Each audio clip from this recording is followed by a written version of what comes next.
మాలేపాటి సుబ్బానాయుడు. ఈ పేరు తెలియని నెల్లూరు జిల్లా వాసులు ఉండరేమో. అంతలా ఆయన టీడీపీ నేతగా జనంలోకి వెళ్లారు. ఇకపై సుబ్బానాయుడు లేరు. ఆయన జ్ఞాపకాలు మాత్రమే మిగిలాయి. 10 రోజుల క్రితం హఠాత్తుగా బ్రెయిన్ స్ట్రోక్ రావడంతో హాస్పిటల్లో చేరిన ఆయన ఆదివారం అర్ధరాత్రి కన్నుమూశారు. ఊహించని ఆయన మరణం అభిమానులు, టీడీపీ శ్రేణులు జీర్ణించుకోలేకపోతున్నారు. సుబ్బానాయుడు చనిపోవడం వారి కుటుంబంలో తీవ్ర విషాదాన్ని నింపింది. మాలేపాటి కుటుంబానికి ఒకేసారి 2 షాకులు తగిలాయి. శనివారం అర్ధరాత్రి దాటిన తరువాత సుబ్బానాయుడు సోదరుడు, మాజీ ఇరిగేషన్ బోర్డు చైర్మన్ రవీంద్రనాయుడు కుమారుడు భానుచంద్రనాయుడు గుండెపోటుతో మృతి చెందారు. ఈ బాధ నుంచి వారి కుటుంబం పూర్తిగా కోలుకోకముందే 24 గంటల వ్యవధిలో సుబ్బానాయుడు కూడా మరణించారు. ఈ 2 ఘటనలు వారి కుటుంబాన్ని తీవ్ర విషాదంలోకి నెట్టేశాయి.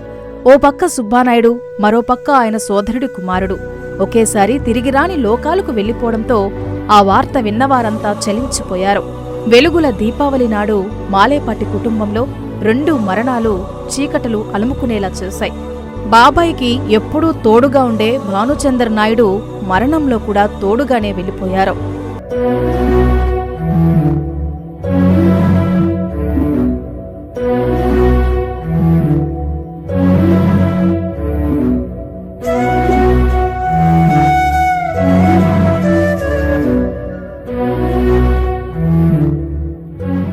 గత 40 ఏళ్లుగా రాజకీయాల్లో ఉన్న మాలేపాటి సుబ్బానాయుడు తెలుగుదేశం పార్టీకి నమ్మిన బంటులా ఉండేవారు. పార్టీ ఆవిర్భావం నుంచే టీడీపీలో ఉన్న ఆయన 2 దశాబ్దాల పాటు దగదర్తి మండల రాజకీయాల్లో కీలకంగా ఉన్నారు.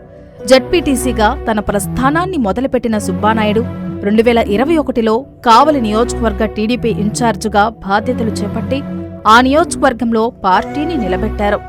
సరైన నాయకుడు కరువైన వేళ కావలిలో నేనున్నానంటూ ఆయన పార్టీకి భరోసా ఇచ్చారు.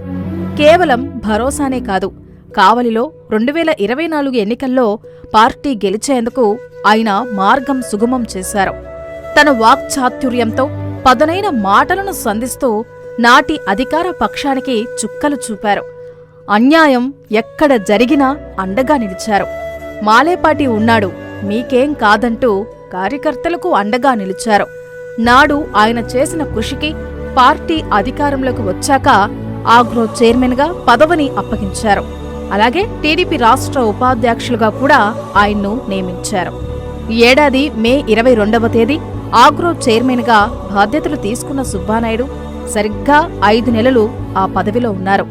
రైతు బిడ్డగా రైతుకు న్యాయం చేస్తానని పదవి చేపట్టే సమయంలో ఆయన చేసిన వాగ్దానాన్ని పూర్తిగా నిలబెట్టుకునే లోపే ఈ లోకాన్ని విడిచి వెళ్లిపోయారు. విజయవాడలోని ఆగ్రో కార్యాలయంలో సమావేశం నిర్వహిస్తున్న సమయంలోనే ఆయన కుప్పకూలిపోయారు. ఆ సమయంలో ఆసుపత్రికి తీసుకెళ్లగా బ్రెయిన్ స్ట్రోక్తో 10 రోజులు ప్రాణాలతో పోరాడి కన్నుమూశారు.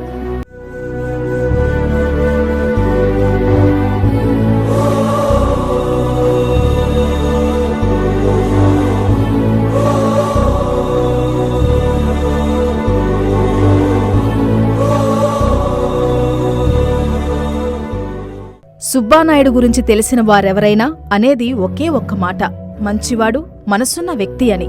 కష్టంలో ఉన్నవారు ఎవరైనా సరే ఆదుకోవడంలో ఆయన్ను మించిన భోలాశంకరుడు ఉండరని అంటారు. పార్టీ కష్టంలో ఉన్నా ఆదుకున్నారు. నియోజకవర్గ ప్రజలు ఇబ్బందుల్లో ఉన్నా భరోసాగా నిలిచారు. వైసీపీ అధికారంలో ఉండగా ఆయనపై 16 కేసులు పెట్టి అరెస్టు కూడా చేశారు. అయినా ఎక్కడా బెదరలేదు. భయమంటే ఏంటి అని తిరిగి ప్రశ్నించే ఆయన వెనకడుగు వెయ్యలేదు. సుబ్బానాయుడు ఉంటే చాలు, కొండంత అండ అనే ధీమాను తన నడవడికతో కల్పించారు. అందుకే ముఖ్యమంత్రి చంద్రబాబు నాయుడు, మంత్రి లోకేష్కు మాలేపాటి అంటే ప్రత్యేక అభిమానం.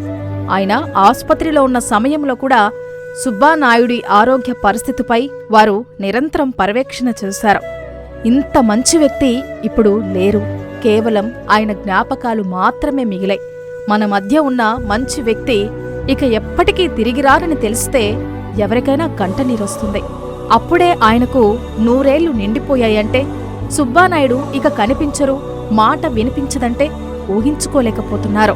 ప్రజల అభిమానాన్ని ఇంతలా చూరగొన్న సుబ్బానాయుడు చిరస్థాయిగా నిలిచే ఉంటారు. ఒకే కుటుంబంలో 2 మరణాలు, అది కూడా పండుగ నాడు. ఈ వార్త ఎవ్వరు విన్నా వారు విచారం వ్యక్తం చేసే ఘటనే. ఎందుకంటే కుటుంబానికి అండగా నిలిచిన సుబ్బానాయుడు, ఎంతో భవిష్యత్తు ఉన్న భానుచందర్ నాయుడు ఇద్దరూ ఒకేసారి భువిని వీడడం, వారిద్దరూ కూడా నిజ జీవితంలో స్నేహితులుగానే ఉండేవారు. బాబాయ్ ప్రతి అడుగులోనూ భానుచందర్ తోడుగా ఉండేవారు. చివరికి ఇద్దరూ ఒకేసారి చనిపోవడం అందరినీ కలిచివేస్తోంది. భానుచందర్ నాయుడికి 7 ఏళ్ల బాబు, 2 నెలల పాప ఉంది. ఇక తండ్రి లేడు అనే వార్త ఆ చిన్నారులకు అర్థమయ్యే వయసు కాదు. కాని నాన్న ఎప్పటికీ లేడు, రాడని తెలిస్తే వారి బాధ ఊహించగలమా? సుబ్బానాయుడు కొడుకు, కుమార్తె పరిస్థితి కూడా ఇదే. తండ్రి ఇక ఎప్పటికీ రాడని తెలిసి కన్నీరు మున్నీరవుతున్నారు. జీవితాంతం తోడుంటాడనుకున్న భర్త ఎప్పటికీ తనతో కలిసి నడవలేడని తెలిసి సుబ్బానాయుడు సతీమణి, భానుచందర్ సతీమణి కూడా కుమిలి కుమిలి ఏడుస్తున్నారు. ఈ హృదయ విదారక దృశ్యాలు ప్రతి ఒక్కరికి కంటతడి పెట్టిస్తున్నాయి. సుబ్బానాయుడుతో పాటు భానుచందర్ నాయుడు మృతి పట్ల మంత్రులు Anam Ramanarayana Reddy, Narayana, MP Vemireddy Prabhakar Reddy, MLA Somireddy Chandramohan Reddy, MLC Beeda Ravichandra, పలువురు టీడీపీ నేతలు ప్రగాఢ సంతాపం తెలియజేశారు.